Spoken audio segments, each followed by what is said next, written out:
So what are we doing? We have been keeping it moisturized and we have been tying it down. This is what's happening. This is what's happening. This is what's happening.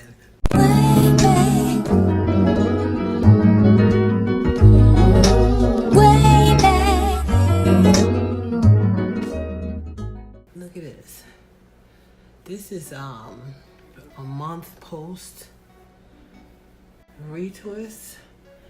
I got 2 more months before my neck. Yes. And I'm thugging it. Look at those roots. 2 weeks, guys. I will be 8 months locked. Yes, auntie. Let me move my light out of the way. So we had our flexi rod set in the last video. And of course, guys, you see those curls have fallen.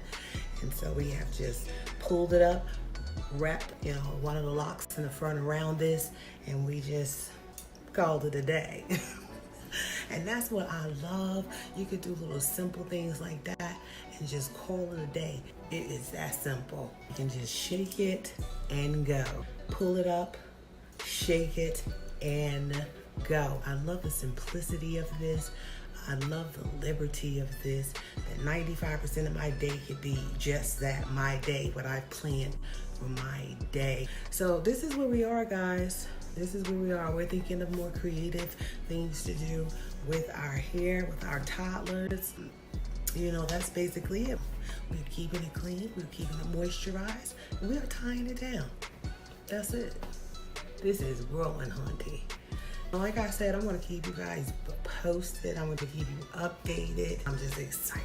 I'm excited. I mean, I came a long way, guys. I came a long way. I came through the fire. I came through the flood. I came through all of that. And here we are. Yes, and it looks beautiful. I must say myself, it looks beautiful. I love the rootiness, guys. And I stress that often, but my roots give me life, and I am here for it. I'm here for it all. We have another simple toddler lock thing going on. It's coming on loose, guys, so I get to do it for you guys on my camera. Not that it's complicated, but I'm telling you guys, I love the simplicity of this. I love the liberty of this. We can just, look what I'm doing. Wrap it around, tuck it in. Come on, baby. Well, Tyler, come on, Tyler. Tyler's a little rambunctious, curious. One young queen, I've been building with her since it's been roughly a couple of months now. She was just sharing with me, and she started her locks because, this was the thing to do. It was her last year of high school, and everybody was getting locks. It was just popular. And so I talked to her a lot about how she felt about herself before she got these locks. I got an indication from her that she was really concerned with how people felt about her prior, because her reason for locking her hair in the first place was because everybody else was doing it, which is all the wrong reasons in the world to do anything, because everybody else is doing it. It's like, it's almost like a light bulb is coming on, because as I'm expressing myself to you, I'm seeing very clearly that maybe I didn't make my decisions for the right reasons at all. And so she was like, she would try to convince herself that, well, I'll just grow into it. I saw her hair. It looked very beautiful to me. She's a very beautiful young queen. And, I expressed this to her, and I don't know what it is that she sees when she looks in the mirror, but I asked her that. And she doesn't like to look in the mirror. It even appears that there may be some mental health issues going on with her. She hinted a little bit about that. I wanted her to be able to share with me freely. And one of the things I learned early on was, life has a way of teaching us that, number one, the most important part about communication is listening. And number two, that if people don't inquire your advisement, then I feel like that it's rude for you to just volunteer it. And so I did a lot of listening, and then, there were times intervals when she would say, what do you think about this? Do you think I should have handled this differently? Which gave me permission to share my thoughts with her, and then also to try to get to the root of why she felt the way that she felt about herself. You know, I didn't talk too much to her about her hair because this thing was deeper than her hair. We talked a lot, and we got a lot of things accomplished just me taking the time to listen. She was able to hear herself. This is what she shares with me, that it was very therapeutic for her to hear herself actually say that I don't really like myself that much. And hearing herself say it out loud, she didn't have the responsibility of answering why. It challenged her. It challenged her to look deep. And I can tell you guys, you know, this young queen has grown so much from the first time that I met her and talked to her. She's given herself permission to work through some things. She's given herself permission to work some things out. And it's just amazing to see.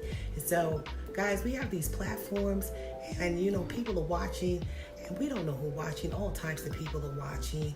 And I just think that it is an awesome opportunity that we extend ourselves, especially to our young queens.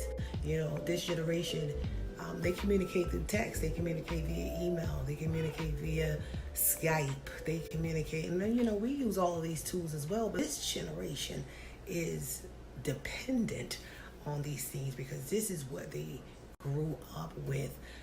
70s, 80s, 90s babies, we didn't have all of this, so we knew how to talk to somebody. We knew how to communicate. We knew how to share what we wanted. We knew how to express ourselves to one another.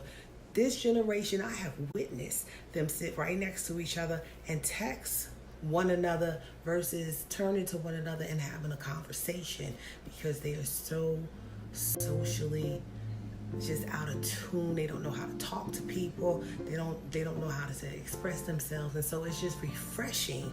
We gotta build up our young generation. We gotta build up this emoji generation. We gotta build them up, guys. We gotta make ourselves available. We have to teach them how to communicate by communicating with them and by actually showing an interest in what they have to say. They have something to say. There are some young people who know how to talk and know how to communicate and aren't afraid to communicate and are not codependent on their cell phones or their tablets or whatever technical device they're using at the moment. Their smart watches, you know, they just have it all. We didn't have any of that, guys. We had hopscotch, we had double dutch, we had all of that. We had jacks, guys. I still play jacks. We had all that fun stuff. I'm sure your devices is fun to you too, but you know, it just was a time. It was an awesome time, and I wouldn't have wanted to be born at any other time. So I just wanted to share a little bit of that with you guys. You know, I didn't share a whole lot detail because it's somebody else trusting me with their information. And so, you know, I just wanted to share that. I was blessed with an opportunity to just listen. I'm watching this young queen grow, and it is blessing me.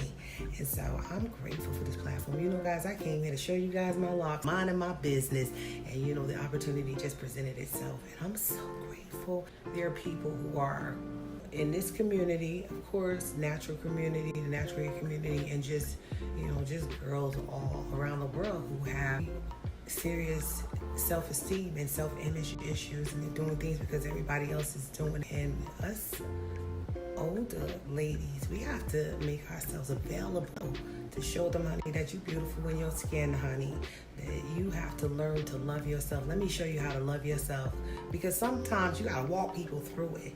You know, you got to show and tell. That's what we have to do. We have to show and tell. And I'm grateful for the opportunity to show and tell. And so you guys, as always, you know, I thank you for taking the time out of your busy schedule to tune into my channel. Please do like, comment, share, smash that subscribe button.